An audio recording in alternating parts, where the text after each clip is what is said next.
to Life in the Wings podcast.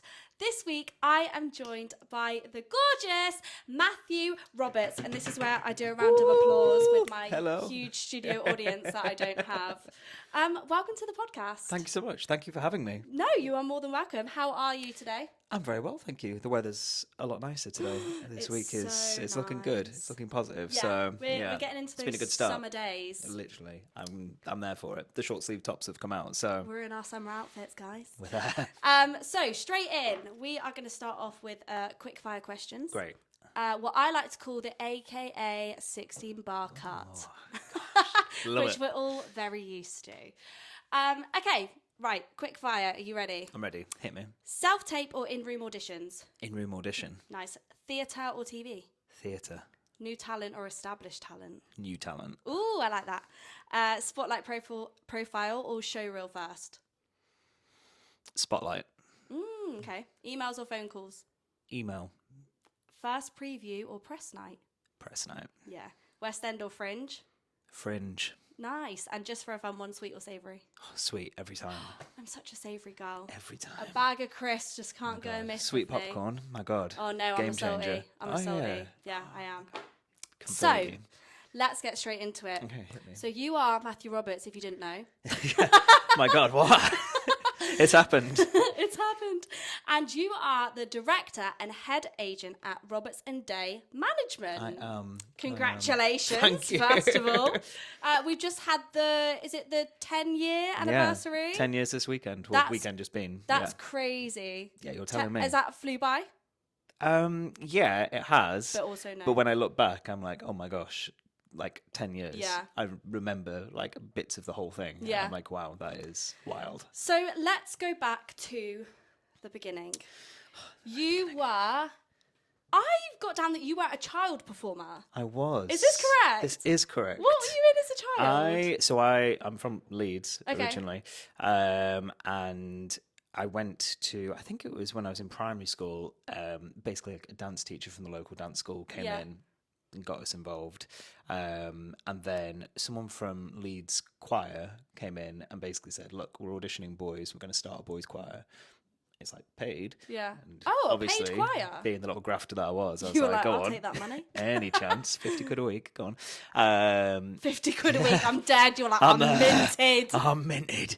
So I auditioned. I got it. So I started doing choir with them. I did that until I was like 16. But through the process of it, I did like the dance school and then joined Scala, which I guess is a bit like Sylvia Young or something like that when you were where like younger down performers here. go. Yeah. Did you do school as well there? Yeah, so I did like normal school. Oh, okay, fine. And then this was like on the evenings. Oh, on nice, the nice, weekends. And then I started auditioning for bits and bobs. And that's kind of how I broke into the wonderful world of performing. Nice. And you trained at the School of Creative Arts? Yeah. Is that in Leeds? No, in Blackpool. Blackpool? Yeah, I know. That's so rogue. Rogue, I know. So I auditioned down, I came down to London. Yeah. Obviously being from Leeds, I had never been to London before. So And at that age, it's like a scary place, right? Yeah. Are you 18 at this point?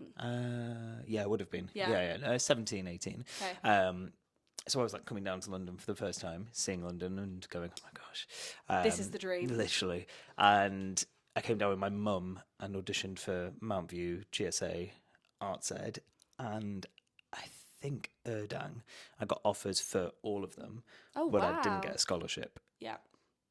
So I've been there. Yeah, I've got two brothers and we were quite a working class family. Yeah. So could not afford I that. was literally the same. I auditioned for like 3 years in a row and I got in every time, but I just never got a scholarship or got funding. So I wasn't able to go. Oh, they're fantastic schools, don't get me wrong. Yeah. And it's lovely to work with them now, but back then couldn't afford it. So kind of like readjusted. Mm-hmm. And to be honest, I wasn't actually sure if performing and creativity was really what I wanted to do. Oh, was it just kind of a thing that I just it knew was I was a hobby and kind of you didn't look back type thing? I pretty much wasn't very good at anything else, and I knew I could perform on I'm the sure stage. that's not true. You didn't see my GCSE results. So. Okay, fine. I knew I wasn't academic in that way, but I knew I enjoyed performing. Yeah. I wanted to be in like a boy band, like in a rock band. That was that your like? That was my thing. That was your dream I was job. like, I'm gonna go be a rock star somewhere. Oh wow. So then, obviously, didn't do that. went off to do auditions at like Blackpool, Bath, and somewhere else. Yeah.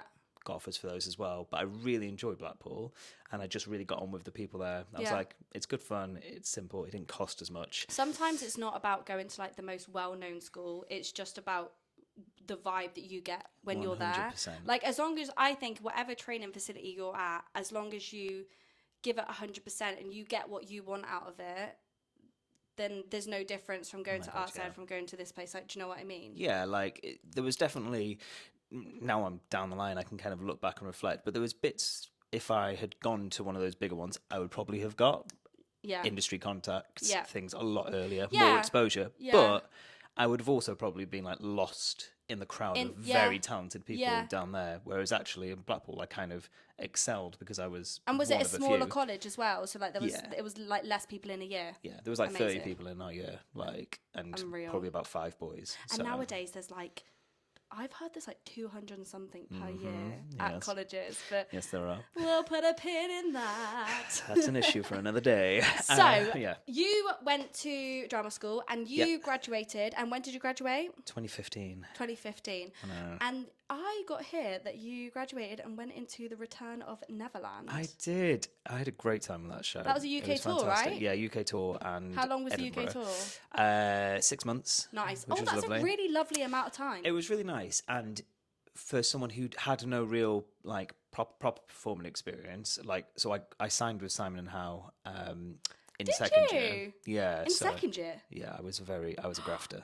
Like, Was that you being cheeky? Yeah, I just started knocking on doors and was like, hello, can I talk to you? Oh, so you've like had that mindset. Oh yeah, I was like, I'm at Blackpool. I know I'm not going to be as exposed as those people. Yeah.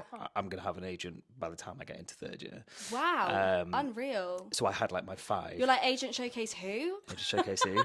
To be honest, I also didn't really realise that was a thing that we did in third year. So I was just like, I'm going to go for it. I love that. Not you, permission. first day of training, right, where's my agent? Where's my agent? I've got to get started. I love that. But yeah, I signed with Marcus Ellard, who was fantastic, Yeah. who now works at Artsed, I think, and JBR, who is also now his own agent, which is JBR Creative. Love. Incredible agent and lovely human being. Nice. And they basically taught me everything I know now about agenting and all of that sort of stuff. So they're fantastic So people. at that point, you were learning how to... Yeah. Not how to be an agent, but I guess you were interested at that point. Yeah. Because I've got down here as well, like you've done a lot of things as a performer. Busy bee. Like you've done like Matthew Bourne, Princess Cruises, Cunard, NCL, Warner Brothers. Like you were... Yeah, I got around. Pretty successful. It was a good very time. Very successful, actually. I just sort of set out with the thing of I want to be on a stage. Yeah. But the problem was then I kind of ticked that off. So then once I'd achieved the dream, I never really wanted to do West End. I wasn't fussed. This conversation, that's so funny. I actually had this conversation this morning with my friend. Because we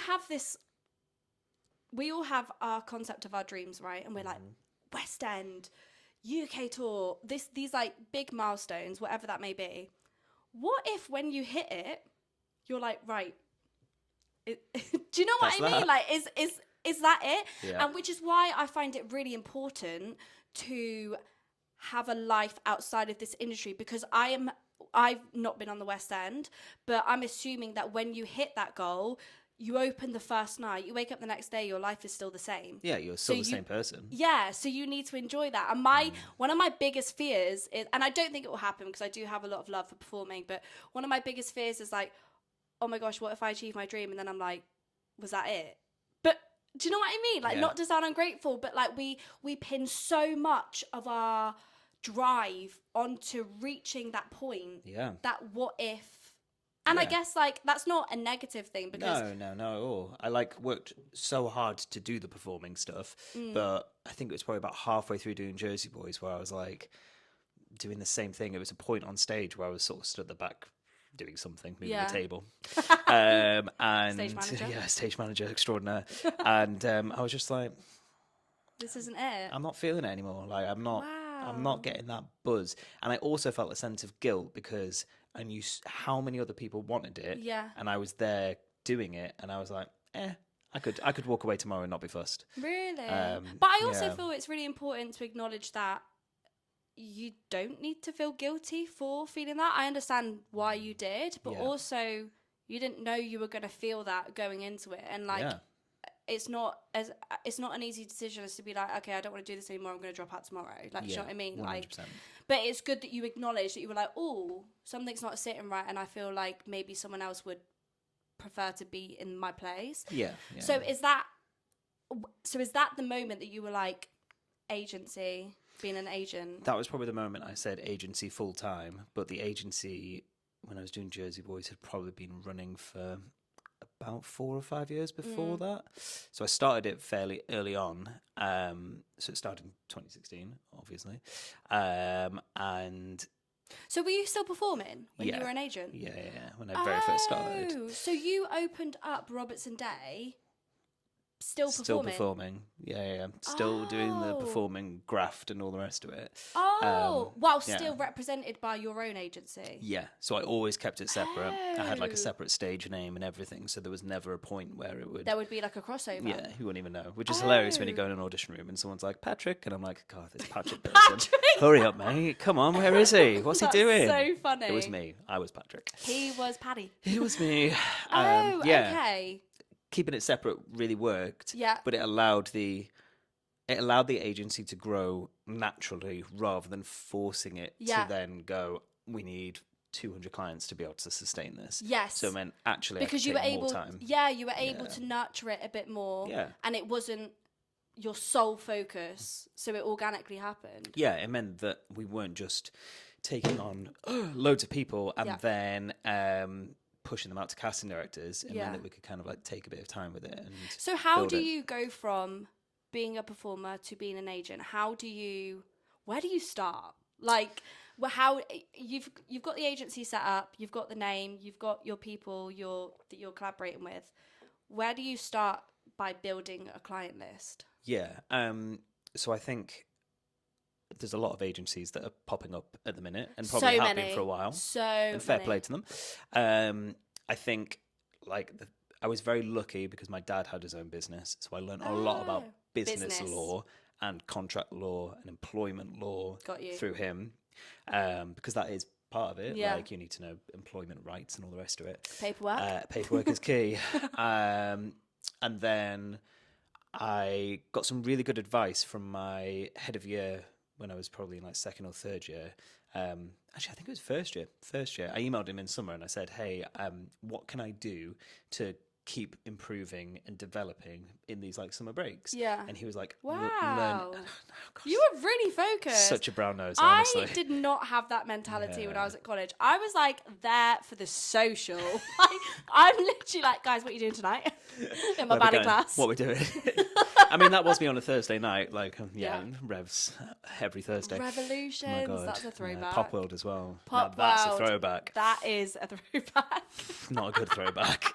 Did your Pop World have a poll as well? Yeah, like multiple polls. And this was like multiple polls. Yeah, this is Blackpool Pop World as well, so you could just imagine. Oh my God. Yeah, imagine the level. I'd be scared. It's character building. Yes, I can imagine. It builds character. Oh my gosh. We digress. We do. What was I saying? Oh yeah. So he gave me some advice, and it was basically go away and learn everything you can about this industry. Yeah. Break it down, theatre, TV, film, whatever it is, and just learn as much as you possibly can about producers, casting directors, what's coming up, what's happened. Yeah. And that mentality is something that I've kind of just kept going throughout, right up until now, and will keep doing, because it's continuously changing, and one casting director will go and then another one will come along and you should know all about them. There's lots to know about in this industry, isn't it? It's it's quite hard to keep up. You're kind of always looking into the future as well. So like the new Game of Thrones show that the RSC are doing, I'd kind of heard wind of it like 3 or 4 months ago, and then it's just been in the back of my mind just thinking about it. Because then you're looking at what performers could work well for that X, Y, Z. Can we reach out to Amy Ball, who's the casting director, beforehand, and have a chat with her and be like, is your brain just like constantly ticking? Like, does it ever maybe. I have a very lovely team of agents who Chloe is part of, who are fantastic. And probably when it first started, it was just me for quite a while, and then I had a few people kind of come on as interns or like coming on for a little bit. Yeah. And then I had my very first proper person was a guy called Scott Nicol, who's now, he works at Blackburn Entertainment. Shout out, Scott. And he came on and worked with me for a while. COVID happened. He left to go join Blackburn, and then Adam came on board. Yes. And that was the start of the Adam Lines era. The Adam Lines era. The Adam Lines era. And I sort of said it on that whole 10-year post thing, but like, I know, that was really lovely. They are genuinely, they have given me the ability to have a work-life balance. Yeah. Because before I would be It was all on on holiday, your shoulders. literally, like I wouldn't stop. And like a bit of that's self-inflicted. Like I probably could have taken a break, but you feel bad then because you're like, in charge of pushing other people's careers. You don't want to be like sitting around not doing it. Yeah, but then also you have to have that. You have to have that work-life balance. Oh my God, you do. And really do. it's difficult because, like you said, like you probably have that want to.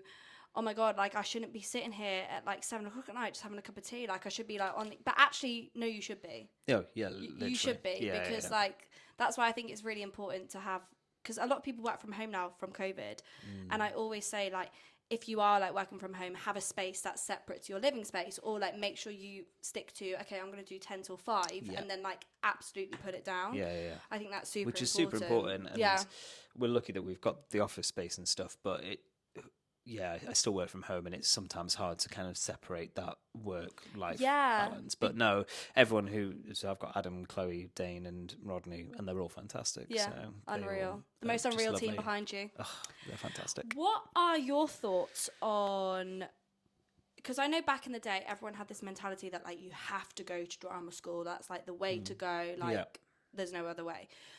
Do you still find that that's the main route that people take, or do you find that that is changing? It's still the main route, but I think a lot more sort of vocational or part-time courses have come up, which are really good.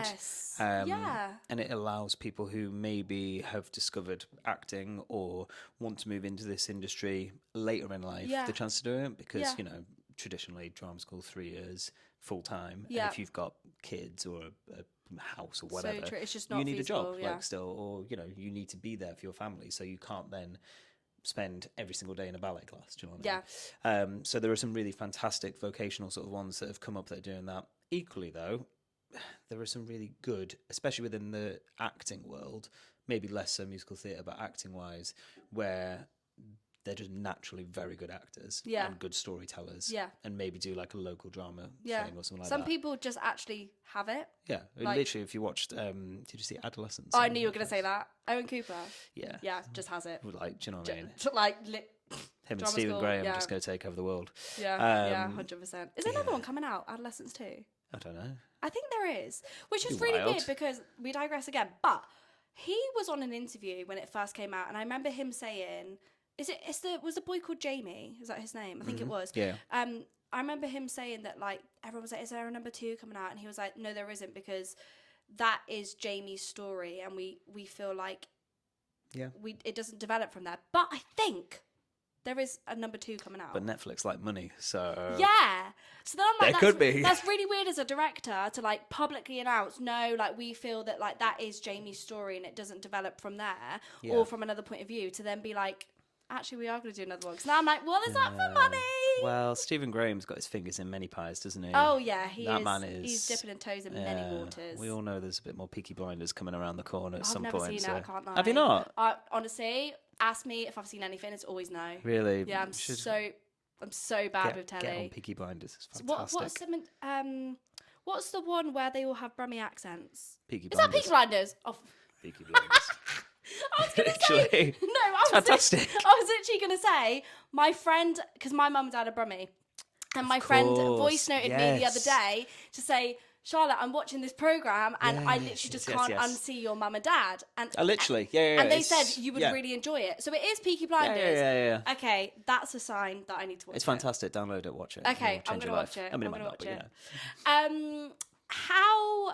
When an actor is looking for representation, I imagine you get multiple emails for representation. Yes.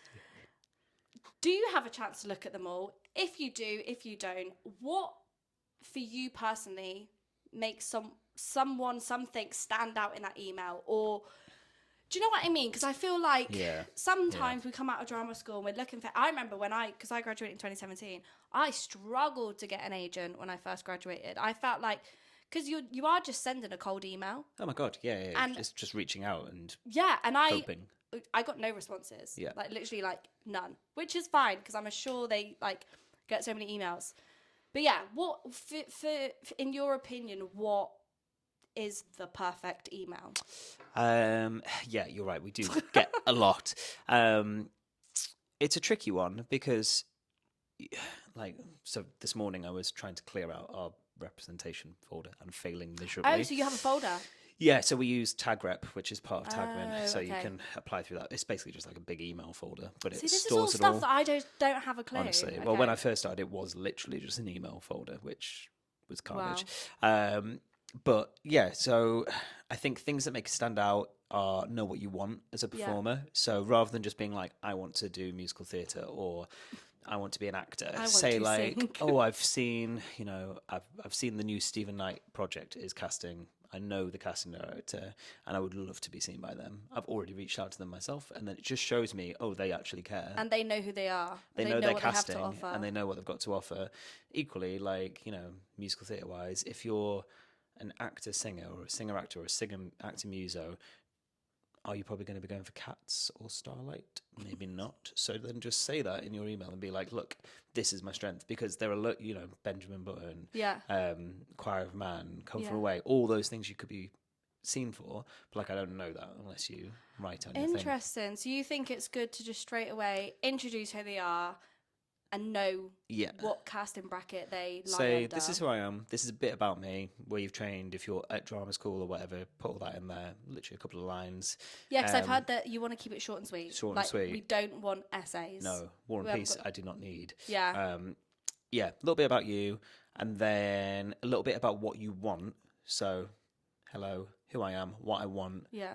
And then what have you been doing to achieve that already? And do you think it's good as well... do you like the fact if someone mentions why they specifically want to be represented by your agency, or is that not? I mean, it's almost like the extra little secret sauce on the end, just like a little one line of just a little bit of ice and sugar. I saw one of your clients, or I've seen they've been casting that, and that's something I'd really love. I bet you could probably tell what's a copy and pasted email to like a generic agency. I was always taught that. Nothing worse. I don't. You know what? I know how long those emails take to write. So I don't mind if you've got a template and you're like, that is my template. The middle bit stays the same, but I'm going to tweak some bits. But for the love of God, if you're going to tweak the bits. Imagine if, because sometimes I've had people and they're like, oh, I've seen your client in that. I'm like, and I've responded being like, I'm sure they are fantastic, and I have also seen them in that, but I don't look after that person. Oh my God, I was just about to say, like, imagine if you had this template and you like had to say like, I love your agency, and you like mentioned it, but you sent like. No. Like, I feel for them because we've all been there where we've sent an email and and you're like, oh God, can't undo. Can't it's too undo late. It. It's happened now. I have had people where they've emailed and made a mistake and then very quickly gone, I'm so sorry, I've sent you the wrong thing. And I'm like, you know what? I've done that before. You're You've aware. Acknowledged it. Yeah. You're aware. You know what human. you've done. It's a mistake. We all make mistakes. Love it. And do you look at people's show reels? Yes, every time. And this is very specific. I will probably, if they've got a singing reel or, singing reel specifically, I'll be listening to that when I'm reading their cover letter. Double tasking. Oh. It's a skill that I've developed. Wow. Because I was literally, my next question was, is it a read and watch, or is it a straight away watch read? But yours is a both. Yeah. I'll have it on both screens. So I'll have like their cover letter on one and then I'll be watching their show reel at the same time on that side. Wow. So if someone says to me, I want to be in Bonnie and Clyde, and then I'm watching their show reel, but all of their show reel is like golden era, I'm probably thinking, you don't know what your casting is. Yeah, there's a weird variation here that doesn't quite fit. Or sometimes I'll be like looking at their CV and thinking, but you've got a really good agent. So what's going on? Maybe it is that relationship with the agent, but then there's always something that makes you think, what's next? This is something that I've always thought about as well. You know where, I don't know if this is like an unspoken thing, but you know where performers reach out when they are represented? Yes. It's always slightly awkward, I find, for the performer, because you can always ask for discretion. Yeah. But do agents like do that? Or do people speak? Like, because also it is business at the end of the day, but also like it's a tricky one. Yeah, it is a tricky it one. really is. Yeah, I think a lot of, and you're right, a lot of the onus of that gets put on the performers, but actually we're just putting agents on a pedestal and we don't need to. Like, so true. we're just So people. true. Ultimately, and like what I say to a lot of people when I meet them is, your career is this, and your agents are just little bolt-ons to it. And if you want to go and look for another agent, you owe nothing to that agent, and that agent doesn't realistically owe anything to you. So true. It's a business relationship. It's like this human guilt that we feel. Yeah, we're we like, all oh my feel God, it. we're betraying. Yeah. But like, I can still get on with like an agent that I've had. But if it doesn't work, business-wise, it doesn't work. Yeah, it doesn't and you can very respectfully say to them, I've loved our relationship, I love what we've done, but actually for me right now moving forward, I'm starting to think of this. And the best people are the ones who reach out whilst they're searching and say, look, I'm just going to let you know, I've actually like started to have a little ask around other agencies and yada, yada, yada. So you prefer the honesty, just to be like just be super upfront with transparent. me. Yeah. Just say to me, like, you know, I've been thinking of looking around X, Y, and Z, or be like, if you're thinking of leaving the industry, be like, you know what, these are my concerns. This is what I'm worried about. Because it might actually be something we can talk about. Yeah. If you're like, oh God, I'm not getting past the finals, Yeah. or I'm getting like recalled but never quite there, or I'm not getting called in for stuff. Yeah. Like, talk to your agent, whoever they are. Yeah. Instead of like making that like decision to be like, right, I'm leaving. Like, like it's good to chat with you and actually like be like, right, what can we do to aid each other? There's always something that can be done. Yeah. I know people don't like talking about like headshots and show reels and stuff, but that is always something that can be changed or mixed up. Yeah, 100%. Sometimes it's literally the fact of a headshot gets you in the room. Like, literally. Half the time, isn't that the one thing they see? And when you're looking at the box they look at, it's about that big. It's tiny. I've seen it. It's actually crazy. Minuscule. It's literally like a little passport photo. Which is just, why like, when people talk about headshots, then they're like, you don't need a full body. Like, head. Oh yeah, shot. no. Yeah, literally. You don't need no hands everywhere. Like there's no room for that. Get It's those hands literally out of there. The classic like old school dancer picture where it'd be like this. I remember those. Yeah, with wet look hair going on. not the wet look hair. Ew. What is your thoughts on how often do you speak to your clients that you represent? Because I know some agents prefer like email, some prefer WhatsApp, some prefer like, I know people that are represented that can't actually speak to their agent. Oh, that's so weird. That's a bit wild to me. I think it's wild. Yeah, they have to reach their agent's assistant to like book an appointment to reach their agent. I mean, which is, I just if think, it works for them, but if for it me, works, then... I'm like, I need direct contact. Yeah, and that's it. It's all personal choice. Like for me personally, I prefer to reach out and speak to them regularly. Yeah. Even if it's just like a check-in. Yeah, even just ask how their day's going, what they're doing, what they're up to. I love that. Sometimes if I like send them a tape or something, then we'll have a little chat afterwards or something. Nice. But equally, I'm normally in town or here, there, and everywhere, so I'll try and see people where I can. You like to be quite accessible to your clients. Yeah. If they need you. I think it's important That's nice. because actually as half the well. time it's not the job bit that they need, it's the like life stuff that's actually the important.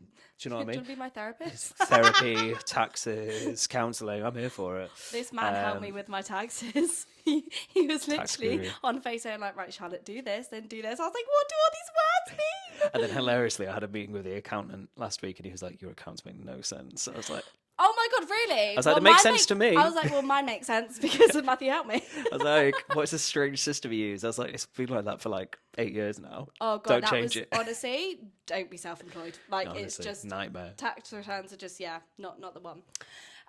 What are your thoughts on? I always love asking this question to people. What are your thoughts on actors reaching out to cast and directors themselves, even if they're represented? Yeah, do it. Why not? Oh, Again, do you love it? Just another person. Like Some people don't love that. well, I feel like everyone's got an opinion, don't they? I feel like you and I have a very similar mindset of like everyone's just human. Yeah. Casting directors are the same. They're Yeah. just people. So I'm going to tell a story.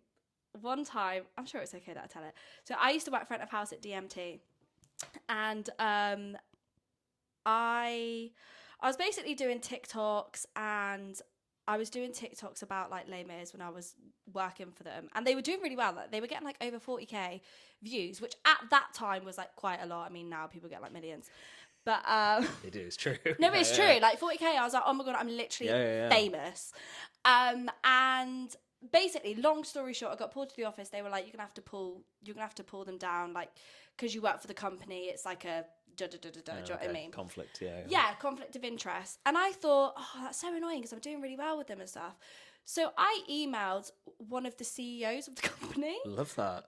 Right? Great. No, I think he's the guy just under Cameron. Okay. Yeah. And literally very chill. Hey, I work for the company. It's where I work for. These are my TikToks. Here's the link. It's also like getting good views for you as well. You don't have to pay me for marketing. Yeah. Like, not that I'm an influencer, but oh my gosh, I went into work the next day. I was in huge trouble, like massive trouble, because I'd like gone above, overstepped somebody. Yeah, but I'm like, is that an ego thing, or is that's what I think? It's just such an ego thing. Like, because I'm like, I just said, oh, it wasn't that I thought about overstepping you or thought about. It was just that's the source. So why not get it from the horse's mouth? Do you know what I mean? In most employment contracts, it says about like HR and stuff. And if you have a grievance that can't be dealt with your immediate line manager, you're meant to go to the person above. Don't worry, I did actually read the handbook, and I said that to him as well. I literally did that. I was like, give me the handbook. Give me the handbook. Give me the handbook.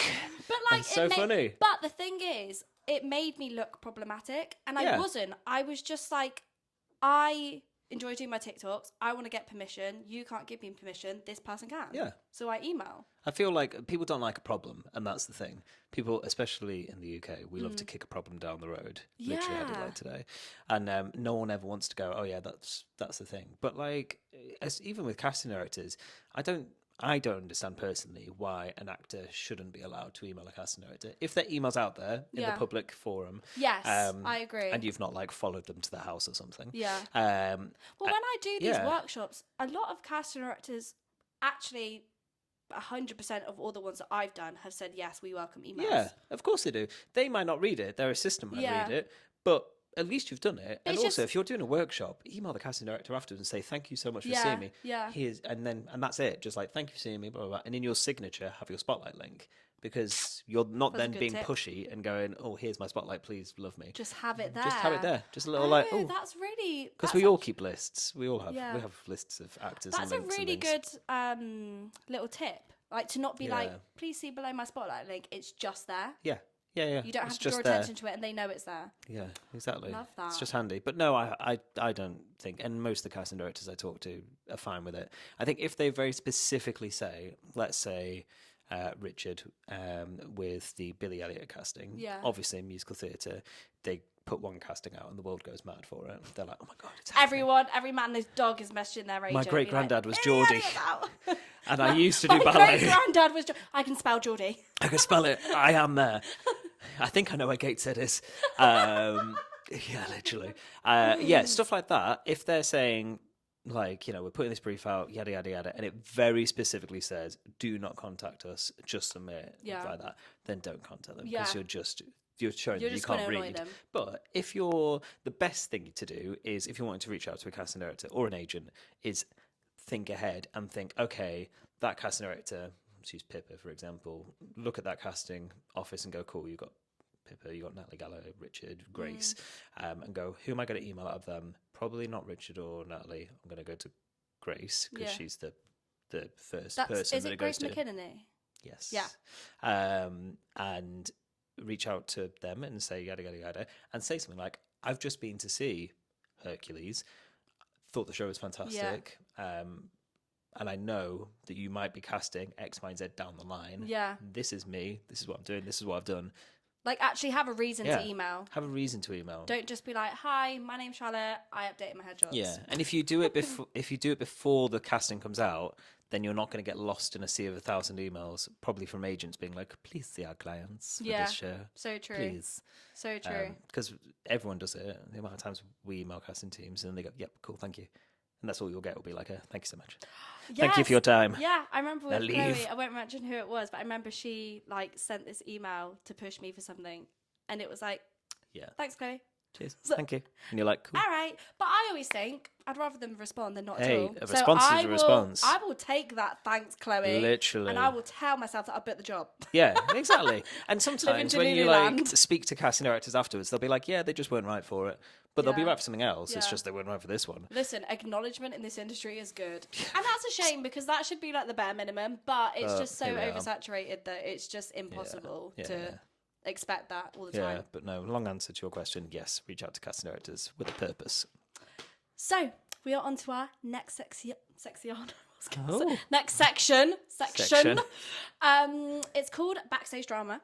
Love it. Basically, I want to know any embarrassing stories, funny stories, anything just basically like chaotic that you have experienced, just to make this industry not glamorized really, and actually just like we said, I think like the running theme of this is that we're all human. Yeah, that's so true. Yeah, when I auditioned for Jersey Boys, I was in for Swing the first time. I've still never seen that. That's bad. It's a great show. I know, it looks really Yeah, good. it's good. It is good. The oldies love it. My God, they love it. I bet, because also as well, obviously like we've both worked on ships. When did you get like a lot of Jersey Boys tribute like acts for the guests? yeah. They love it. My They God, lit I used it to do up. one of those. For Did you? Yeah, I did it with I did it for like a year and a bit, like on and off. I used to love it. Anytime Best job there was- ever. Yeah. Oh my God, you treat like a celebrity. Yeah, you are. How On many that people ship- come and be like, oh, I used to have a friend called Sherry, and you're like, did you? No, thank you. And they're like, can I buy you a drink? I'm like, you're damn right you can. Damn right, you can get me a Damn $15 right. cocktail.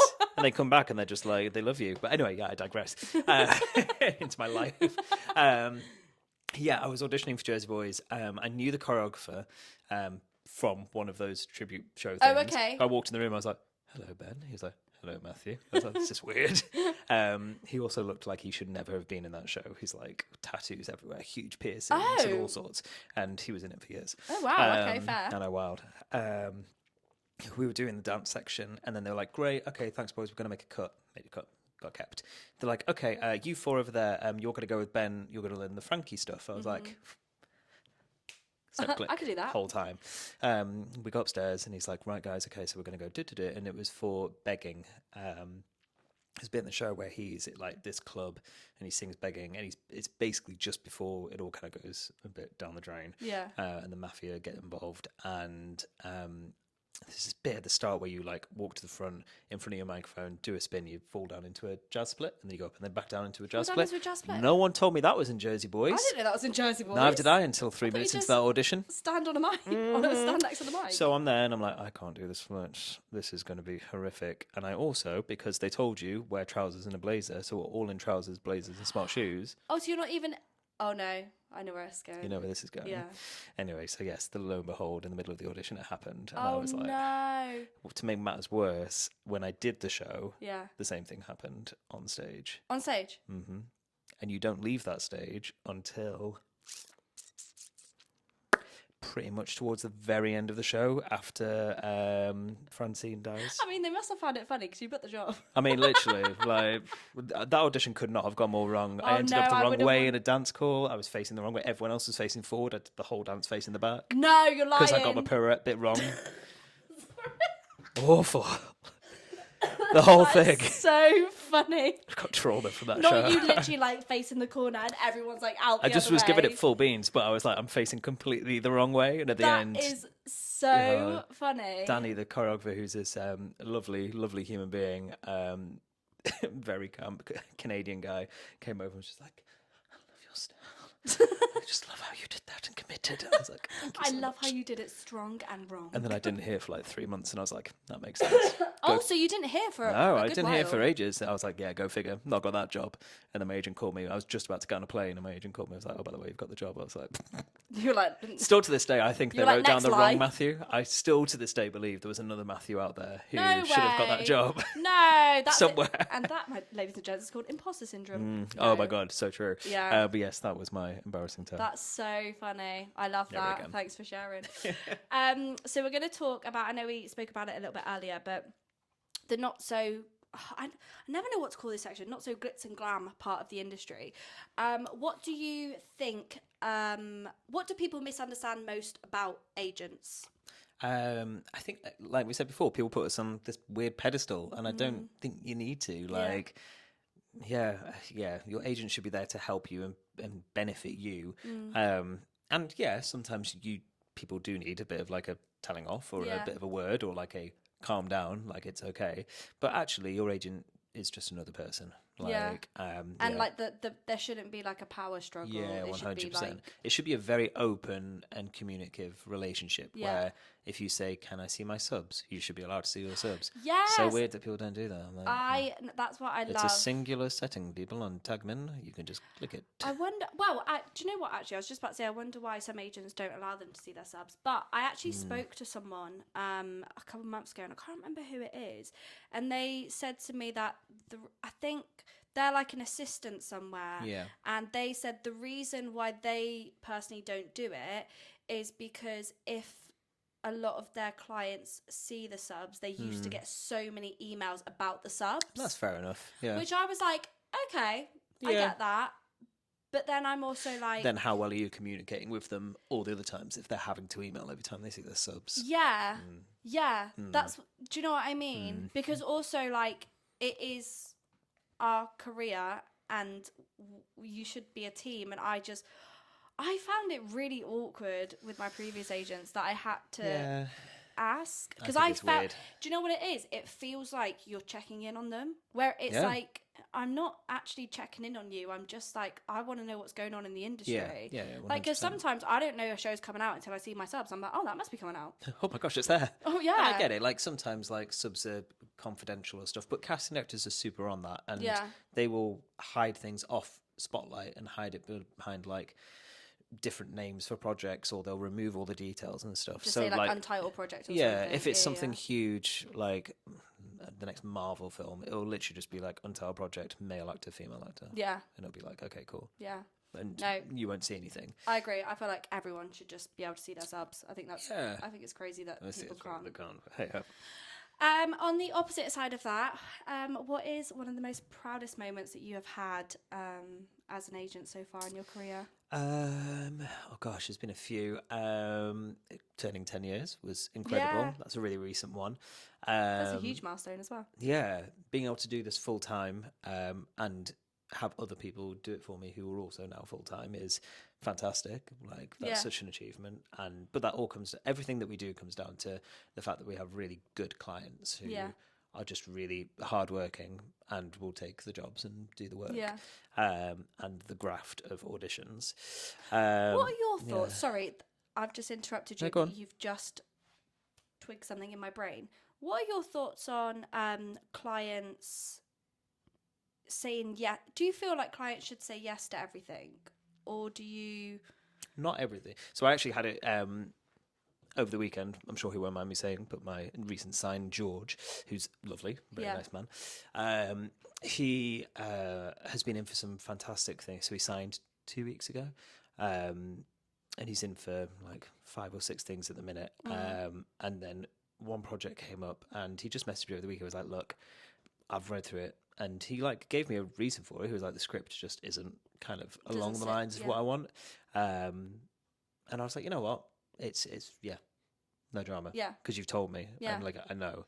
I feel like it's when people maybe like go through the process of it, come to the offer, and then it's like, oh, I actually don't want to do this. It's like, well, what? You could have saved the whole hassle. Because that is an awkward phone call to make. Because then also that makes makes you look bad as well. Yeah. I think people maybe don't understand that it's not actually the casting director who's making that final choice either. Like they get you in the room. Yeah. They talk with the agents, they get you in the room. But past the point of auditions, it goes off to a producer or an executive producer. Yeah. And if they've then gone, get that person, you come back and then go, actually, I don't want to do it, then you've like kind of annoyed quite a lot of people down the line. And wasted time, I guess. Yeah, and money. And that's what they care about. Time is money. Time is money and money is time. Yeah. So I think, I can't remember what your question was now.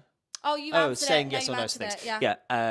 And yes, 10 years doing things full time. And then, to be honest, anytime someone books a job, whether it's my client or someone else's client, I'm always super proud Yeah. for them because I know how hard it is. Yeah. Like, And especially because you were a performer as well, like you know that feeling of what it's like, oh, they've put the job. Yeah, and that's super important. Yeah, I think agents should be performers beforehand or have some level of so you can have that empathy. knowledge on the creative industry, which is something that we all have is that sort of stuff. So it's important. Love that. Important. We are coming to the end of the podcast. We're nearly there. This is the 5-minute call, and just basically short and sweet. What are your goals for the future? Oh my gosh, goals for the future. Yeah. Last another 10 years. That'd be nice. 20-year marathon. Literally. No, I think probably over the last 3 years we've doubled in size pretty much. We now have 5 agents, including me, all together. Unreal. I would imagine in the next 5 years, I would love to take on probably another 2, maybe. Nice. And expand some other areas. And also we've started to get more heavily involved with like the PMA and actually trying to positively make impact onto the industry. Nice. So keep doing that. Yeah, I think that's like a good business goal. Yeah, expand a little bit more growth. But we're in a really good place right now, and it's really lovely. I'd love to be able to keep supporting other agents to kind of develop and do what they want to do. Nice, I love that. Yeah, I met with recently like made friends with Shannon and Bloom, which are a gorgeous female-led agency. They're fantastic. They were both absolutely delightful. And Freedom as well, which is a couple who were both ex-performers as well, who've made their own agency. And I think it's always good to help each other out. Yeah, there's there's loads of agents out there, and there are some who probably shouldn't be, or ones that pop up and a bit dodgy. But actually, the majority of agents are super supportive, and caring, and lovely. Yeah. And the more that we can have of that, the better. Yeah. And the nicer industry that we'll create for 100%. Everyone involved. That's it. And if we as agents can then help each other out, like I do with most agents, it's a lovely kind of relationship to have, because also we obviously get a lot of rep requests and we can't take everyone on, sadly, as much as I would love to. But then I can say, oh, you should reach out to that's so lovely. I love that. Cool. Yeah, it's nice. Really cool. Last but not least, we have a listener question. And the question is, how do you handle rejection, both for your clients and yourself? It's a funny one, because having been rejected many, many times for things, and now on the agent side, it's almost like you feel it before they feel it, because obviously you know, because you see the email and stuff. If it's like first round something, half the time I'll just be like, you know what are we all gaining from knowing that didn't go anywhere? You probably know because you didn't get recalled. Yeah. If it's like a final, that's tough. It hurts. That's tough. It's a especially because you're the one that has it's a toughie. It's a real tough one, and it's happened quite a lot over the years. We had a guy in for Aladdin once for Cover Genie when it was in town, and he got all the way through the finals, and he just missed out by like, it must have been by a fraction, and like it ruined him. Like he was like, no, I can't do this anymore. I'm not performing. I'm out. So sad. Done. Quit and left. And it was sad because he was a fantastic performer who's really, really good, incredibly talented. Sometimes there's only so much you can take. But it's so true. It is a tough old one. I think for me, the way that I handle it is having that separation between work and normal life. Yeah. Having friends who aren't involved in this industry. Yeah, I love that. Doing things that aren't involved in this industry, so I can go home and not just think so your whole theatre, existence TV, film. Doesn't pin on that. Yeah, have other things to make life worth living for. Yeah. Rather than just always. We're pretty guilty of it, especially in this world of going, well, if I'm not doing this or doing that or doing that, then what is the point? But actually, there's even stuff like this, like it's another way to be creative. Yeah. Rather than just kind of going, I need to be in the West End. Yeah. So, 100%. Yeah. Lovely. Well, thank you so much for coming on the pod. My pleasure. It's been absolutely glorious to chat to you. Thanks so much. Matthew Roberts, everyone. Thank you. He's the man. Please like, subscribe, and comment wherever you watch your podcast. And I will see you next week. Bye. Bye.